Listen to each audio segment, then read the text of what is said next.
Magandang araw, mga katulong. Ito naman yung katulong nyo at your service. So, ngayon, di ba, linggo? So, mag-off po yung katulong nyo. Pero time check po tayo pa.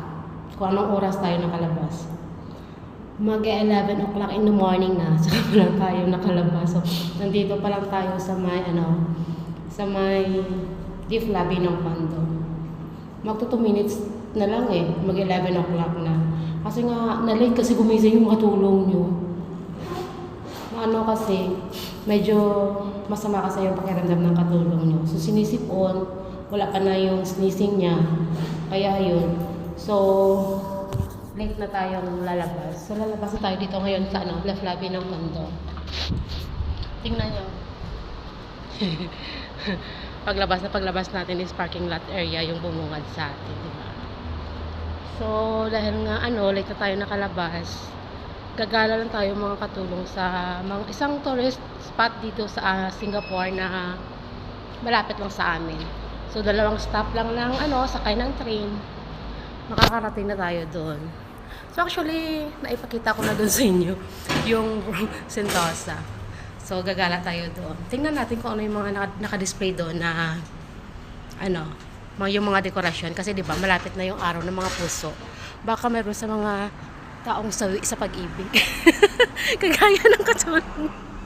So, mga katulong, dahil nga sasakay tayo ng train, so nandito tayo ngayon sa may Kyong Ballroom Mall. So, nandito na tayo sa may baba.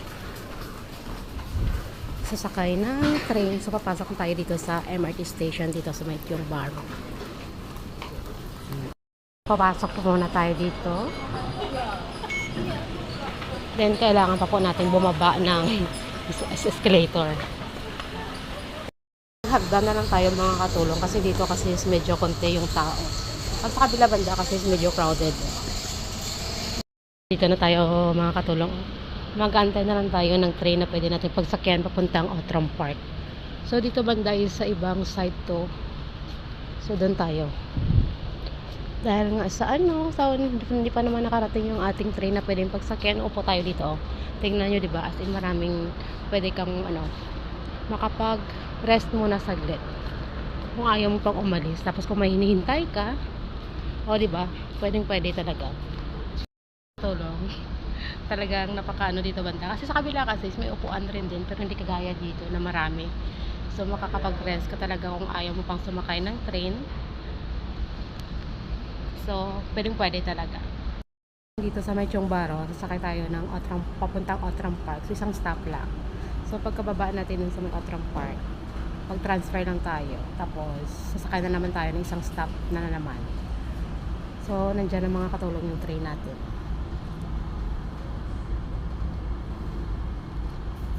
So, tara na, sasakay na tayo. So, nakano na po tayo mga katulong nakalabas na po or nakababa na po tayo ng Outram Park. So, ngayon i-follow natin yung purple line kasi nga purple line kasi yung sasakyan natin.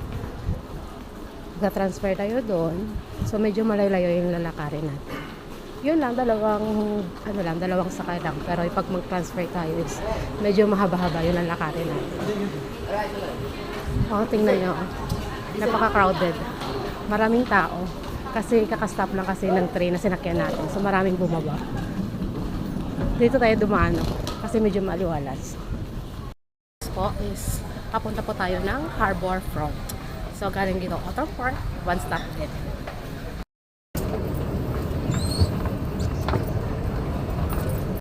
Papunta tayo ng Harbor Front. Dito naman tayo sa right side natin, sasakay. So, purple pa yan, purple line.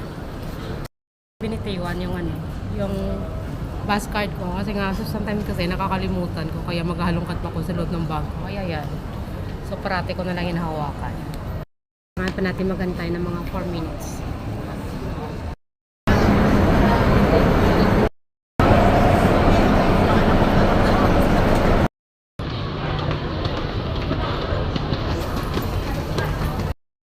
Tingnan nyo mga katulong, as in napakadaming tao.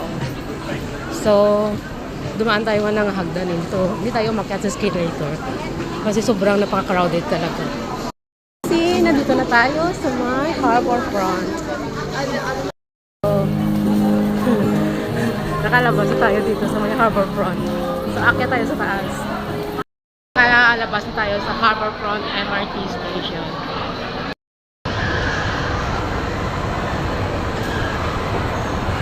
Labas po natin ng MRT Station na Harbourfront. Yung mall na ito, yung tinatawag nilang, yung pinasukan natin, Vivo City. So malalanghap dito yung mga kamahalan ng mga presyo ng mga bilihin. Kasi mostly kasi mga branded eh. Yung kagaya ng Ayon, Changi, at saka Marina. Oh. Malalanghap mo yun, pero hindi yung malalanghap ng bulsa ng katulong mo kasi hindi naman kaya. O di ba? Tingnan niyo. Nating umakyat doon sa may taas. One more escalator pa yung aakitan natin kasi nga nasa taas kasi yung place na talagang pupuntahan natin. Kasi actually siya na gusto sana ng katulong nila kumain ng ng lunch doon sa may Tiongbaho. Pero wala nang time. Busog pa kasi. Kaya dito na lang tayo maghanap ng makakainan. Magana yung escalator. Charan!